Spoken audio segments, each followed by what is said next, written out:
காலை 6 மணி முதல் இரவு 8 மணி வரை. கோவில் முகவரி: அருள்மிகு விஸ்வாமித்திரர் மகாலிங்கேஸ்வரர் கடற்கரை கோவில், விஜயாபதி கிராமம், ராதாபுரம் தாலுகா, கூடங்குளம் அணுமின் நிலையம், நெல்லை மாவட்டம். 627104. எப்படி செல்வது? நாகர்கோவில் திருச்செந்தூர் கடற்கரை சாலையில் செல்லும் வழியில் தாமஸ் மண்டபத்தில் இருந்து சுமார் 3 கிலோமீட்டர் கடந்து வந்தால் இந்த ஆலயத்தை அடையலாம்.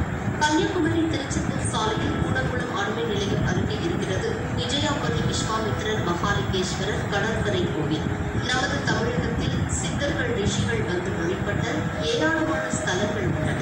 அவற்றை அறிந்து அங்கு சென்று வழிபட்டால் கட்டாயம் விதி மாறும். காலம் முழுவதும் அழுதுதான் கர்மாவை தீர்க்க வேண்டும் என கடவுள் யாரையும் படைக்கவில்லை.